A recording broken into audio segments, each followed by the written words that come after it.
Today, I was reading a lecture by Neville Goddard. It was presented in the year 1971 and is titled, Proof That the Law Works. While reading this, something clicked in me, and I got clarity about the imaginal act. I am sure when I share it with you, it will be an aha moment for you. Some of you will experience a movement as well. Faith will grow in your imaginal act. You would exactly know why your imagination creates reality, and why manifestation works. Also, if you are new to these teachings, you can watch them, and if you don't like them, leave this channel. I am sure you will find someone in this abundant world who matches up with the words you speak. Let's get to the point. Before learning about topics like the law of assumption and how imagination creates reality, we thought that imagination had no purpose in our lives. Yet, we imagined the whole day. By imagination, I don't mean only visual acts. The words you continuously speak within are part of your imagination too. Your thoughts are also part of your imagination. When you think negatively about something within yourself on a regular basis, you develop unpleasant feelings in yourself that manifest in your reality. With anger, jealousy, fear, and insecurity, you act in a specific manner and interact with this world, which further interacts with you in the same manner. You also imagine the beautiful things, and you feel pleasant internally. You become joyful, and the world gets illuminated.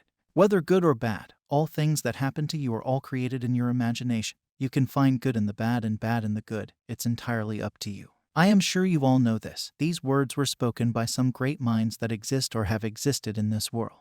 When you were first introduced to these teachings, you realized that your imaginal acts create the reality you experience. You've probably figured out that the cause of our outer world experiences is the inner world. You read success stories of how people manifested their desired reality, a specific person, money, career, and whatnot, by using the tool of imagination that everyone possesses. You heard and read that you have to create an imaginal scene that would imply that your desire has been manifested and you are experiencing it from the first-person point of view. All of you got excited about how simple it is. In some success stories, people shared their imagined acts. One person's imagined act was that they hugged a specific person at a particular place, and it got manifested. Another person imagined holding a particular amount of money in his hand, and that got manifested in his reality as well. Someone in their imagination played this simple scene of driving their favorite car, and they got it after some time.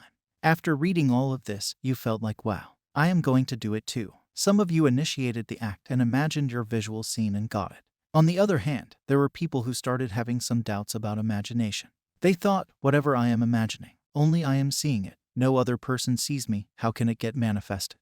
How will this idea reach the world? How will it manifest when only I can see it? To clear these doubts, let me shed some light on the words you have been hearing since your childhood. You heard that God is watching all of us. Whatever we do, think, or say, God is watching us. Even if we are alone in the room, God is watching us. Also, you have heard that God is present within you. You are one with God, and everyone else is one with God. Everything in this world is created by God. Now that I have made you aware of these things, it will be easier for you to grasp what I am about to say. This will build up your faith to the next level, and you will stop worrying about the manifestation. You will live your life fully and stop complaining about people in your mind.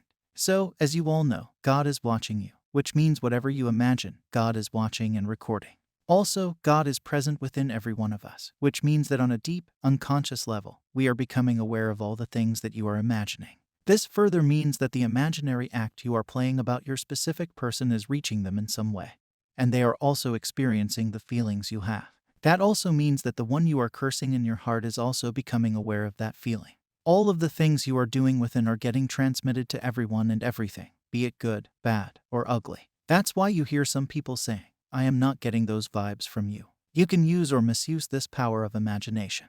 If you imagine yourself hugging a specific person, they are receiving those ideas, and their feelings are changing for you. If there are third parties in your relationship, they are also witnessing this and leaving that person for you. It is because we have the free will to choose what we want to experience in our reality. We are all pieces of God having individual experiences in this physical body. This does not mean that your experience is correct and mine is incorrect, or vice versa. Combined together, we are a music that is playing. Each of you is like a musical note with a different pitch that, when combined together, creates an art piece, a music that has no meaning but is existing.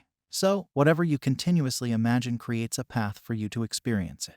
That's why you hear that it does not matter how many people have to move, be it one or thousands, they will move to fulfill your desire. Now that you understand this, don't get boastful and live in the illusion that this body of yours is God. Mr. Sam, you are not God. Sam is just a mask that the God within you wears. The god wore the mask of Stacy, just as he wore the mask of Neville Goddard. Stacy, Sam, Neville, me, and all of the other physical bodies you can think of are not God. They are just the outfits that God is wearing.